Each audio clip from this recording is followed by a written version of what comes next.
Gəlin bu sualı kosinuslar teoremi tətbiq etmədən həll eləyək. ASB 60-dır, BAC çorbucaqdır, yəni 90-dan böyükdürsə, BC-ni 8/3 verib, AB-ni 13 verib, AC-ni tapmalıyıq. Köməkçi xəttlərdən biz burada istifadə edə bilərik.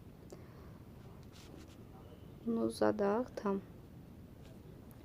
Və buradan da bir dənə çəkirik. Gördüyünüz kimi bu düzbucaqlıya tamamlanır. Yəni bütün bucaqlar 90 olmalıdır. Burada 90-dır, burada 90-dır və bura ümumi 90 olmalıdır. Bir hissəsi 60-dırsa, deməli bu hissəsi də 30 dərəcədir. Bura K deyək. BKS üçbucağının ümumi bucaqları cəmi 180 olmalı daxili bucaqlar.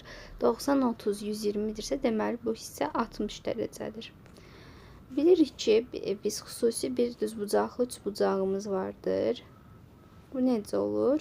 Burada 90'ın qarşısı 2x olmuş olur. 30 dərəcəli bucağın qarşısı x. 60 dərəcənin qarşısı isə x/3 olmuş olur. İndi bizə 90'ın qarşısını, yəni 2x-i 8/3 verib. Deməli, x 4/3'dür. Yəni 30'un qarşısı 4/3'dür.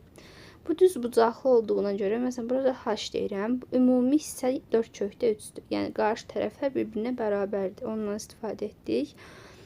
İndi bu 60'ın qarşısı da 4/3'ün /3 misli olmalıdır. Burada 12 olmuş olur. Yenə qarşı tərəflər bərabərdirsə, burada 12'dir.